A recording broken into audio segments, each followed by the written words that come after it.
طلاب أولى إعدادي، أهلا وسهلا بحضراتكم. النهاردة هتاخدوا معايا درس جديد من دروس الدراسات الاجتماعية للصف الأول الإعدادي، وهو عصر الدولة القديمة. بيطلق عليه عصر بناة الأهرام.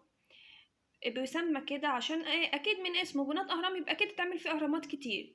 بيبدأ من الأسرة اللي حكمته، من الأسرة الثالثة لحد الأسرة السادسة. طب الأسرة الأولى والثانية دول فين؟ قال لي دول جم قبل عصر الدولة القديمة، ودول بيسموا العصر العتيق. الأسرتين دول بيسموا العصر القديم، العصر العتيق. طيب مين أشهر ملوك العصر العتيق؟ قال الملك مينا. وحد البلاد وعمل عاصمة اسمها منفر. طيب هو ليه بيطلق على العصر العتيق عصر البناء والتأسيس؟ قال لي بسبب ان الملك مينا وحد مملكة الشمال والجنوب، كانوا وعمل عاصمة لمصر اللي هي منفر، وحد مصر، وكان مصر دي مش موجودة فوحد المملكتين. أهم ما يميز العصر ده استقرار وأمن، وعندي أنشطة اقتصادية، وعندي كمان العمارة. اللي هي المقابر الملكية كانت من حفرة عادية إلى حجرة دفن من الحجر الجيري.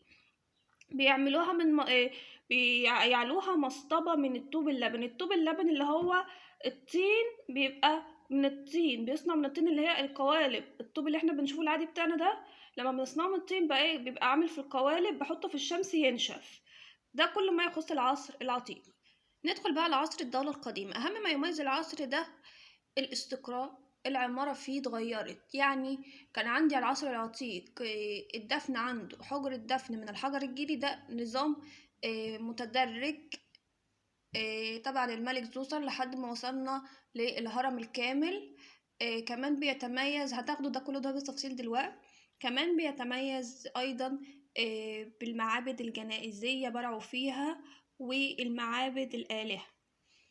كمان فن النحت، اللي هم نحتوا التماثيل الملكية لاعتقادهم في قدسية الملك، اللي الملك ده مقدس زي الإله. وكمان نحتوا تمثال الكاتب المصري، دليل على ان الكاتب المصري وضعية الجالس. نشوفوا الكاتب اللي قاعد ده دليل ان الكاتب كان ليه مكانة في العصر الدولة القديمة. وكمان كان عندهم تمثال، نحتوا تمثال النبلاء اللي هم الأغنياء أو المميزين في العصر ده. كانوا بيطلق عليه اسم كاعبر، ودلوقتي بيطلق عليه شيخ البلد. ده كان التمثال ده مصنوع من الخشب. كمان برعوا في نحت في النقوش والألوان. كمان برعوا في الأدب، عندي زي الأدب الديني. نصوص الأهرام أو متون الأهرام دي كانوا بيكتبوها بالخط الهيروغليفي، ده اللي كان منتشر في عصر الدولة القديمة على الجدران الداخلية للأهرامات. وكمان عندهم الأدب التهذيبي. هنتقل ملوك الدولة القديمة 8 ملوك. أول ملك معايا هو الملك زوسر، هو مؤسس الأسرة الثالثة. هو صاحب الهرم المدرج اللي قدامكم ده، اللي عامل له الهرم ده وزيره إيمو حتب. كمان الهرم ده بيتكون من 6 مصاطب مختلفة الحجم. يجي بعده الملك سنفرو، هو مؤسس الأسرة الرابعة. عمل حملة فيها عمل أسطول بحري في 40 سفينة إلى فينيقيا لجلب خشب الأرز. مصر ما كانش فيها أخشاب في الوقت ده، وأمن حدود مصر الجنوبية. الملك خوفو هو ابن سنفرو، وعمل الهرم الأكبر. الهرم ده كان موجود فوق هضبة في الجيزة، يدل على عبقرية المصري القديم. يجي بعده الملك خفرع، هو صاحب الهرم الأوسط، وهو اللي أمر بنحت تمثال أبو الهول، جسم أسد ورأس إنسان، ده اللي هو تمثال أبو الهول. جسم الأسد يدل على القوة، ورأس الإنسان يدل على العقل. كمان الحجر المستخدم في نحت التماثيل في عصر الملك خفرع كان من حجر الديوريت، ده أصلب أنواع الأحجار بعد الماس. ده يدل على إن المصري القديم كان هو اللي بيعمله. يعني شوف قد إيه العبقرية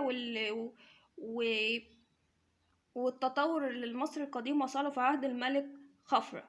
نيجي بعد كده الملك منقورع، هو صاحب الهرم الأصغر. طب ليه الدولة القديمة انتهت؟ قال لي بسبب اللي في نهايتها ازدياد نفوذ كهنة الإله رع، اللي هو إله الشمس. ده كان الرئيس بتاعهم ملك اسمه أوسركاف، ووصوله إلى الحكم، وبالتالي أدى إلى سقوط الأسرة القديمة نهايتها. وبذلك بداية الأسرة الخامسة لكونها أوسركاف. شيدة معابد أبو سير بالجيزة، دي معابد للشمس مكشوفة، وكمان شايدة المسلات. يجي بعده أوناس، هو آخر ملوك الأسرة الخمسة. عامل إيه أوناس؟ أوناس ده اللي كتب نصوص الأهرام، اللي هي متون الأهرام اللي احنا خدناها في اللي بيميز عصر الدولة القديمة. كمان يجي بعده الملك بيبي الثاني، ده جه في آخر الأسرة الستة. كان عصره بيتميز بالفوضى. قال لي ليه؟ قال لي بسبب ضعف السلطة المركزية، وزيادة نفوذ حكام الأقاليم، وزيادة الأعباء للفلاح، فأدى لقيام المصريين بثورة، بالتالي أدى إلى انتهاء عصر الدولة القديمة. هيجي بعدهم الأسرات من 7 ل10، دي عصر ضعف، فبسميها عصر الإضمحلال الأول. هي فترة زمنية تعاني من مصر القديمة، ساد فيها حالة الضعف، يعني الإضمحلال هو الضعف.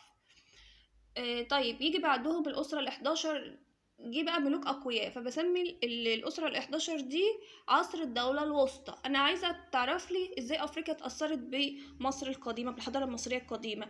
قالت اتأثرت بيه، احنا كان عندنا معبود اسمه الإله حورس، مثل الصقر اللي هو حورس. بنلاقي ده موجود في دولة أوغندا. كمان العادات المصرية القديمة بنجدها، اللي هي زي التحنيط، بنجدها عند دولة الكونغو. كمان الآلات الموسيقية بنجدها في غرب أفريقيا. شكرا لكم.